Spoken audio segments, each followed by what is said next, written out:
என் அன்பு சகோதர சகோதரிகளே, உங்கள் அனைவருக்கும் உலக இரட்சகர் இயேசுவின் நாமத்திலே நான் வாழ்த்துதல் சொல்லி உங்களை அன்போடு நான் அழைக்கிறேன்.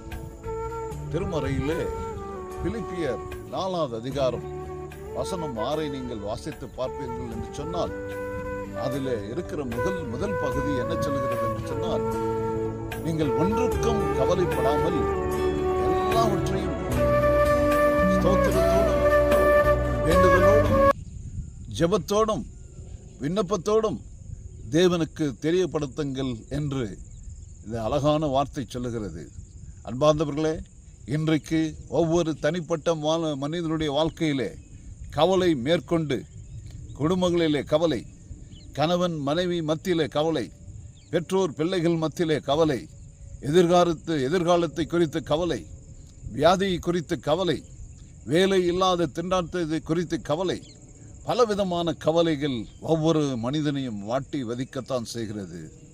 அன்பார்ந்தவர்களே, இந்த கவலைகளை போக்க ஒரே ஒருவர் நம்முடைய அருள்நாதர் இயேசு கிறிஸ்து. அவரை நம்பி நீங்கள் வருவீர்கள் என்று சொன்னால் உங்கள் கவலைகளை எல்லாம் மாற்ற அவர் வல்லமை உள்ளவராயிருக்கிறார். அன்பார்ந்தவர்களே, திருமறையிலே மத்தேயு 6வது அதிகாரம் வசனம் 27 நீங்கள் வாசிப்பீர்கள் என்று சொன்னால், கவலைப்படுகிறதினால் எவன் தன் வளர்த்திலே ஒரு முழத்தை கூட்ட முடியும்? அப்படி என்று சொன்னால், கவலைப்படும் பொழுது நம்முடைய சரீரங்கள் பலவீனம் அடைகிறது, நம்முடைய எண்ணங்கள் பலவீனம் அடைகிறது, சரியான தூக்கம் வராது, சரியாக உணவு உட்கொள்ள முடியாது. கவலை அன்பார்ந்தவர்களே மிகவும் பயங்கரமான ஒரு சூழ்நிலை. ஆகவே நம்முடைய அருள்நாதர் சொல்லியிருக்கிறார், 1 பேதுரு 5வது அதிகாரம் வசனம் 7 நீங்கள் வாசித்து பார்ப்பீர்கள் என்று சொன்னால், அதில் மிகவும் அழகாக சொல்லியிருக்கிறார், உங்கள் கவலைகள் எல்லாம் என்மேல் வைத்து விடுங்கள்.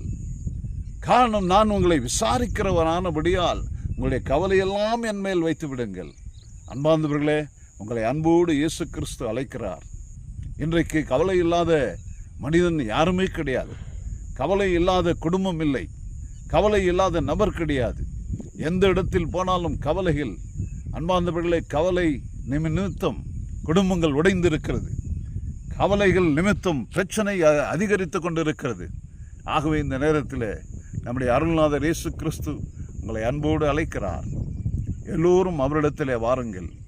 உங்கள் கவலைகளை மாற்ற ஒரே மருந்து நம்முடைய அருள்நாதர் இயேசு கிறிஸ்து. காரணம், அவர் உயிரோடு இருக்கிற தேவன். உலகத்திலே தெய்வம் என்ற முறையிலே கோடி தேவர்கள் இருக்கிறார்கள். ஆனால் ஒரே ஒரு தெய்வம் இன்றைக்கும் அவருடைய கல்லறை திறந்திருக்கிறது. அவர் சொன்னபடி 3ஆம் நாள் உயிர்த்தெழுந்து இன்றைக்கும் உயிரோடு இருக்கிற தேவனாக இருக்கிறார்.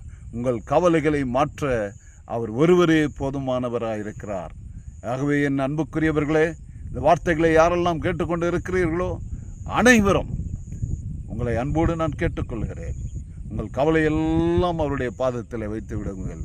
அவரை உங்களை ஆதரித்து அரவணைத்து உங்களை காப்பாற்றி வழி நடத்துவார். ஆமென்.